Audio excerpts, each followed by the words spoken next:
What's up, guys? Welcome back to Among the Fence. My name is Aaron, and if it's your first time seeing one of my videos, I'd like to welcome you to my channel where I do music reviews mostly on the metal genres of deathcore and metalcore and all the different metal stuff, even though the last album I did was based on a hardcore album. So I guess anything kind of goes. If you have any requests, go ahead and leave a comment below letting me know what it is. And today's review is actually brought to you by a request that was made on an older video. And today we're going to be checking out the album Melancholy by the band Shadow of Intent. Shadow of Intent is a deathcore, melodic deathcore band that started about 2014. They are from New England, and Melancholy is their fourth studio album. And this band, I haven't really listened to them all that much, but I've been hearing a lot of talk about them, and they put out banger after banger. And Melancholy is a highly, highly acclaimed album. And right off the bat, I gotta say that this album's production is so freaking clean. You can hear just about everything so well.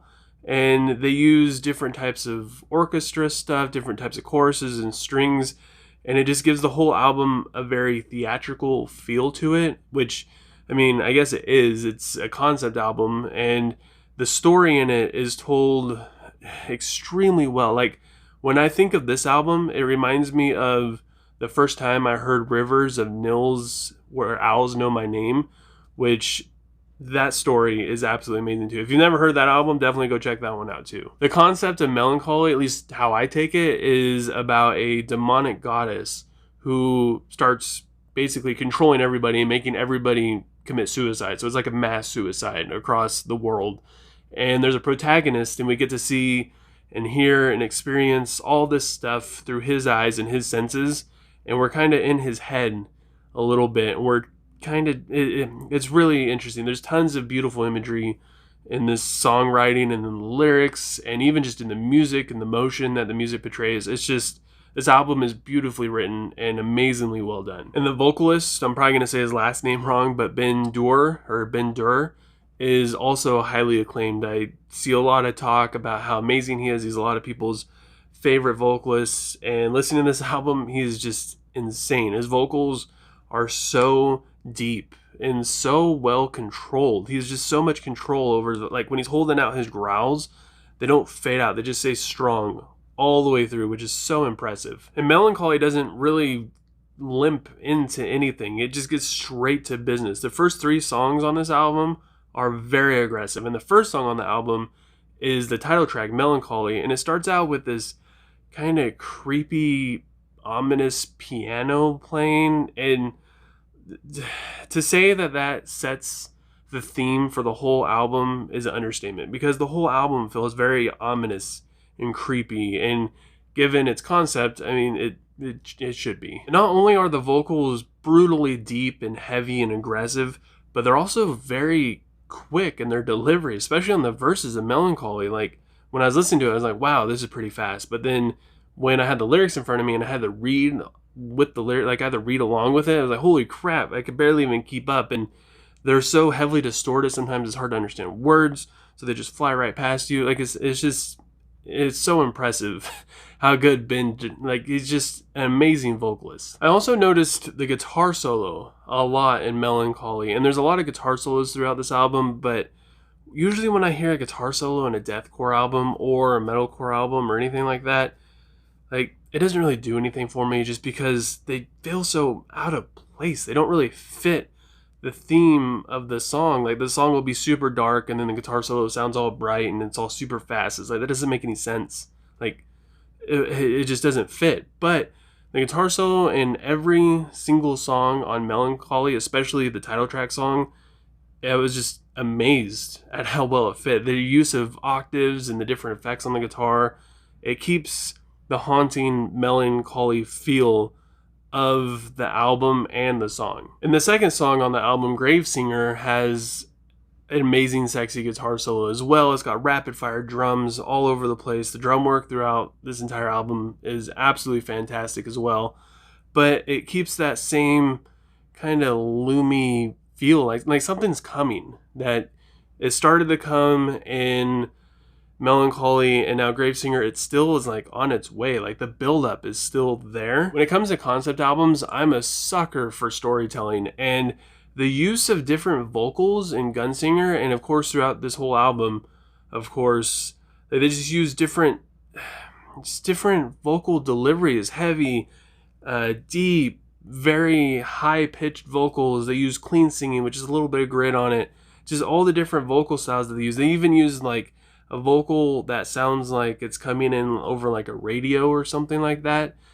It makes it seem like there's just different characters in this story that are like telling the story, and you're seeing it from like different perspectives. I don't know, maybe that's just me. And the third song, Barren and Breathless Macrocosm, I believe that's how that's pronounced, seems like the peak of like the demon thing taking over everybody and killing people. There's different lyrical passages where it talks about people are committing suicide and stuff. So I believe that's the peak of like the event that's happening, and it's very brutal and dark, but just the storytelling in this song is fantastic. And one thing about all these songs is their average runtime is like a little bit over 5 minutes, which is pretty long for songs. It's hard to keep somebody interested, especially if they're just kind of listening nonchalantly. But the storytelling and the way how these songs are, they're almost done in a progressive kind of way. It keeps them from feeling boring or like they're just too long. Also, the guitar work during the chorus and the guttural growl at the end of the bridge is insane. I loved all the music, all the vocals in this song.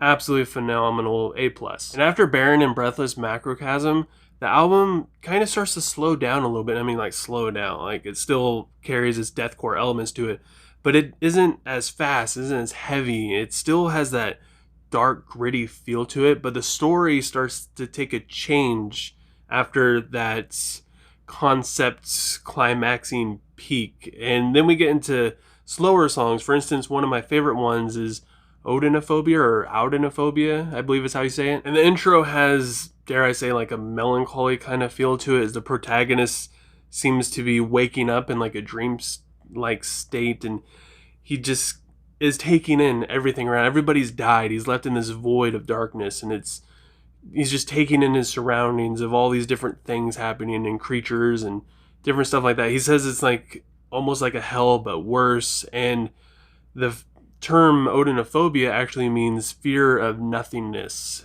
And it's like when you die, is there heaven or hell, or is there just nothingness? And people are more afraid of the nothingness sometimes. And that's kind of just the imagery portrays that so well in this song. And I just gotta say that the chorus in Oudenophobia, it left me speechless. I was absolutely amazed at how good this chorus is. I'm not generally a fan of the dirty deep vocals and then the chorus is higher vocals and clean vocals. I'm not really that big a fan of that trade-off, but it was done so well. And the clean vocals in the chorus, they have just enough grit on them to keep their aggression and anger and emotion going in the song without them just being screaming high and clean. I also really enjoyed Under a Sullen Moon, which might be my second favorite song on the album. It's so hard to pick because all these are so good. And the song has this really good drum pattern and guitar pattern, has a really good heavy groove to it. But again, it's on the slower side of the first three songs, because this is directly after. This is song number 4. And this is when, like, just directly after everything happens. Now the goddess has control over everything for the most part. And the main character is kind of coming into like an acceptance of like, this is what's happening and you can't fight it anymore. He's kind of given up hope, and the different usage of vocal styles and just the different types of music that are portrayed in this and the way how they use their choruses and different strings. It just makes some great songwriting and amazing storytelling. And then you have songs like Embracing Nocturnal Damnation and Dirge of the Void, which Shadow of Intent has employed the use of different musical styles so far throughout this album. And they're not really all that great, like deathcore. They got a little bit of metalcore. They have some prog stuff mixed in there. But in these two songs, I sense a lot of power metal elements to it, which was kind of weird, but they did it extremely well in blending it in. In this part of the story, the protagonist seems like he's trying to take everything in, and everything's just so overloaded, and he's kind of frantic and panicky in a way. At least that's how I took it. And the guitar solo that comes in, what I mean by power metal is it kind of has that same feel to it. It's very frantic, it's very fast. When all the other guitar solos fit their songs because they're slow, this guitar solo fit the song because of its kind of agitated feel. And Dirge of the Void has some of the best guitar work on this album, especially in the intro and the verse, where it starts out with this kind of melodic arpeggio guitar passage, and as it continues it builds and becomes faster and more intense, and it's just so epic and so beautiful and so well done, because they didn't do it on every song before it and they don't do it too much after that either. It kind of sticks to its own song, so when you hear it, it sounds so fresh instead of something that's been overdone, like kind of what happens on a lot of metalcore albums. And it's the first and one of the only songs on the album that has a true breakdown in it. And it isn't really that heavy, but it adds just enough contrast. Because like I said, it has that more beautiful melodic guitar playing. And then when you get to the breakdown, it completely changes. It's just the contrast from it adds so much more texture and flavor to the song. The song Chthonic Odyssey has this really fat, juicy riff in the verses and in the chorus is kind of chanty, and it brings back that aggression that was in the first three songs, and it's kind of, it's cool how it's come around full circle, not just musically, but in the story, how it's coming all back around again. Chthonic Odyssey has an amazing guitar solo in it as well, but the part that I really enjoyed is directly after the guitar solo, there's like this kind of Spanishy classical guitar playing, and it's kind of like the Eye of the Storm. It's very calm, and then it cuts out, and then just deep vocals come in with another brutal guitar riff. It comes in, and again, the contrast between the two and the way how it flows into it is smooth but abrupt, and it makes the story more compelling, which now the goddess has kind of taken over his body and his senses, and he was starting to become mesmerized by her in a way, but now he's starting to see that she's actually evil and deceitful. And the second before the last song, the dreaded Mystic Abyss. This song, when I first couple times of listening to it, where it was just in the background, I had some problems with this song, and this is all my own personal preference, where I'm sure people loved this song as soon as they got into it. But I grew up listening to things like Joe Satriani, Steve Vai, Yngwie Malmsteen, Dream Theater. Like ever since I was in like 5th grade, I was listening to these bands. So I was constantly listening to instrumental music with no lyrics. It's all crazy guitar solos. It's all insane drum work, crazy bass lines, things like that. So when I hear instrumental music, especially something like this, where it's a little bit more experimental and it's a little bit more crazy and concepty, I kind of tune it out just because I've listened to it so much. I don't listen to those guys anymore because I've listened to them enough. I'm kind of bored with instrumental stuff. But I gotta admit that I did come around. I enjoyed the song quite a bit. It isn't something that I go to that much just because I think it's like 7 or 8 minutes long. It is a pretty long instrumental song, but even though it's just music, because I listen to a lot of those instrumental stuff, all those bands and albums and all that, I'm able to really hone in on the emotion and the story that those songs are trying to portray. And the Dreaded Mystic Abyss, it moves the story along so well. It has that same feel to it as all the other songs on this album. Even though they don't have lyrics, it still has great storytelling in it. And one thing that I really started to enjoy is that there's a main core and a main riff to this song, like the main drum pattern, everything. And even though it kind of evolves, it sticks to it really well. And I enjoyed that part, and the guitar and the drum work is absolutely insane. And the last song on the album, Malediction, to me is the peak of their emotional storytelling and songwriting, because it starts out with Ben screaming malediction in a very deep and very aggressive way. And malediction, the definition of it, is a phrase or word that is like a magical word, and its intention is to bring about evil or a curse or destruction. And with the closing song, he is now left in this nothingness, in this immortal and eternal state where he's just, this is just how it is now. He's in this state of nothingness with this evil goddess and everything's dead and barren.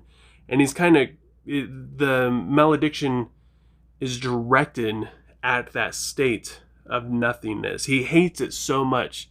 He's cursing it. And it's just, it's so good. I eat stuff like this up. I love storytelling like this. It's so well written. And with the blast beats and the guitar work, it fits so well. And just an example of the lyrical style they use, some of the lyrics in the bridge are, I am he who lives, thrice begotten in Bedlam against evanescent horizons. How melancholy.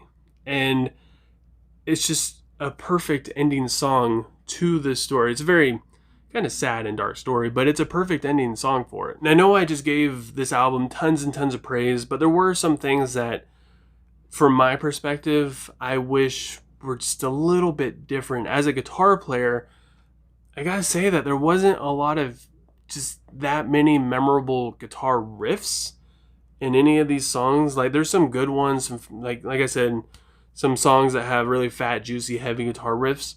But once it comes out of the intro, a lot of times those riffs just disappear and you're left with the chorus and the strings and the orchestrated stuff. And I wanted more aggression from those. And that's just me speaking as a guitar player.